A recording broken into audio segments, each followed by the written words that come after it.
Good morning. Give me a second to share this. It's kind of a rainy day here. The weather has been kind of shifting. And welcome to November.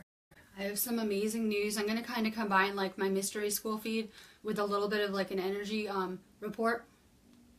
Give me a second to share.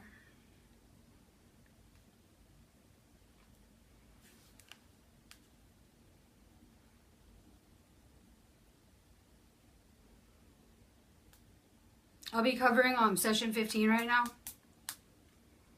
And I'll be back tomorrow with news.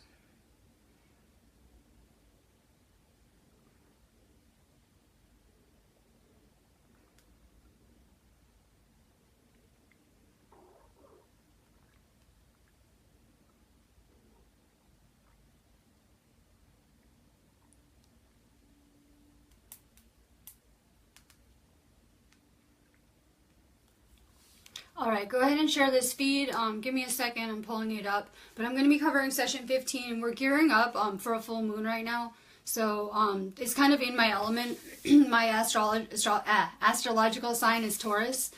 So that's my sign. I'm really kind of comfortable with this energy and I really like it.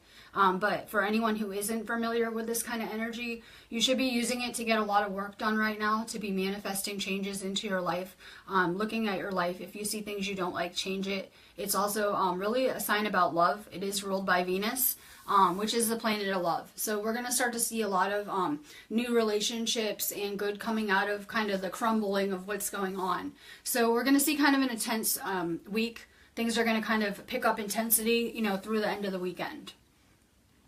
So they discuss in this session how as a channel, their session lengths depend on the person's energy levels.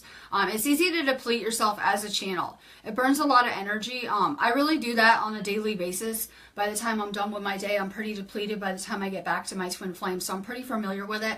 It requires a lot of energy to be channeling in any kind of way. Ross said they connected to the group because each member of the group that did this work had more vital energy than the normal average person. They also discussed how Carla was tuned in to be able to communicate through her. It personally took me a really long time to become a channel, and they also speak in terms of Carla becoming a channel that it took her a while. That's why they tried this project and it didn't work until she was actually tuned to the right frequencies.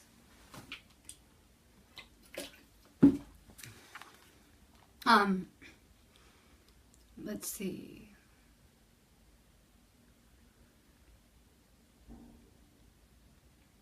Rapid aging occurs on this planet due to an ongoing imbalance of the etheric portion of the energy field of this planet right now. Because people have many thought form distortions, it's caused the energy streamings from those thoughts to enter the planet's magnetic atmosphere. These energy patterns are meant to be correctly balanced with love and light. Usually this love and light streams down from the cosmic level or higher octave of existence. One of Ra's attempts to be of service to this planet was to help the population fully understand and practice the Law of One so that this rapid aging could be changed to a normal aging. The greatest service that the people on this planet could perform individually would be that of the Law of One. That is offering yourself to the Creator, which is the greatest service. This is unity. The one who seeks the Creator is one with infinite intelligence. Lots of opportunities will arise from this seeking. Some people become healers, workers, and teachers. If an entity was perfectly balanced with respect to the Law of One on this planet, they would not undergo the aging process at all. If you're perfectly balanced, you would become tired rather than visibly aged. After you learn your lessons, you just depart. Because of how we're living, though, the body is decomposing really rapidly. Thanks for all the love. I'm glad to be back. I'm so excited. I'm going to be doing the rest of this feed, and then tomorrow I'll be back for news. So my schedule is a little thrown off, but I'll be back for news and cards all week next week. Let's talk about the word balancing, though, and how they use it.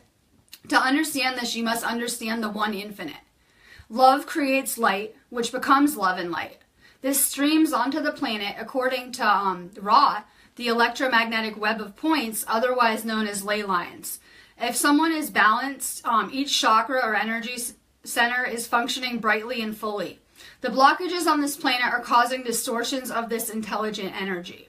Our own individual blockages furtherly distort or unbalance this energy. There's only one energy. You can understand this energy as love and light or a conscious energy.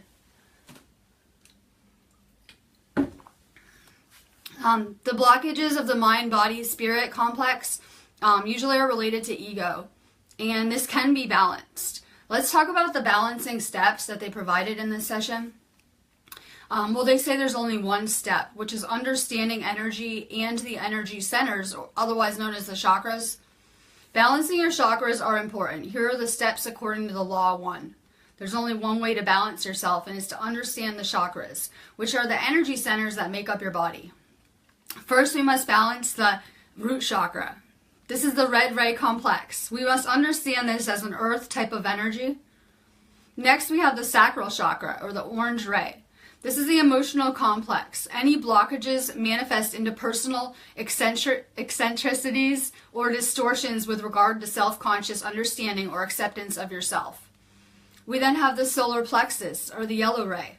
This chakra deals with ego. Blockages in this chakra often manifest as distortions towards power and manipulation to those close to the person. Anyone with the first 3 chakras blocked will have difficulty in seeking the law of 1. The heart, we move up to the heart chakra. I like to think of the chakras kind of like planets, where we have the heart chakra and we have 3 above it and 3 under it. So it's kind of like they're orbiting planets. That's how I like to think of them, to remember them. So we move up to the heart chakra. I just want to insert in there really quickly that anyone who's working on the first 3 chakras is going to be correlated to the first 3 densities and kind of trapped here. So a lot of like negative entities will distort those kind of blockages and feed off of them too. So we have to kind of elevate to the higher chakras. The heart chakra, or green ray, is the chakra of which 3rd density beings use as a springboard to infinite intelligence. Blockages of the heart chakra often manifest as difficulties in expressing universal love or compassion. Any kind of narcissist just has a really bad blocked heart chakra. And imagine that, we're seeing that pop up everywhere with these blockages. The throat chakra, or the blue ray, is a center of streaming energy. It's outgoing as well as inpouring.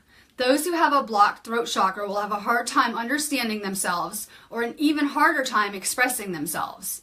People with a blocked throat chakra may have a difficult time understanding other people too.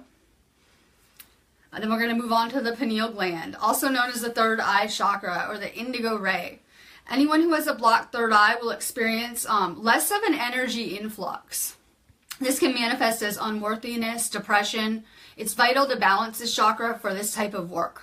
This chakra controls the influx and transformation and transmissions of the 3rd density to the 4th density. This chakra receives outpourings of love, light, and energy. It's the key to the gateway of intelligent infinity.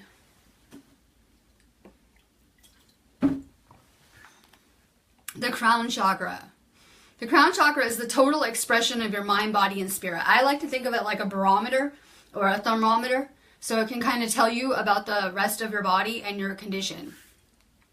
It's important that each seeker enlightens themselves rather than the messengers trying to teach. We're all students and teachers. We're meant to teach and learn. So we can't do the learning for others, or we create imbalances. We said in the last session that the harvest is here now. So don't worry about trying to live longer, but instead seek the heart of self. This will determine the harvest. Let's discuss the heart of self and what it is.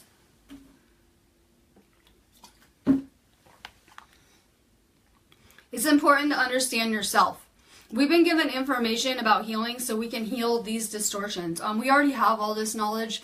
We're just remembering it and learning how to implement it and kind of organizing things. So we already have everything we need, and we always have right here. We're here to understand, experience, and accept ourselves. We eventually merge back together with our twin flames and then with the Creator. This is the path to the heart of self. In each part of you resides the one in all its power. Seek, pray, and meditate. The last session we mentioned that there was no harvest at the end of the last 25,000 year period. There were harvestable entities that chose to stay and help others. They used a quote. Sorry, I'm getting lost.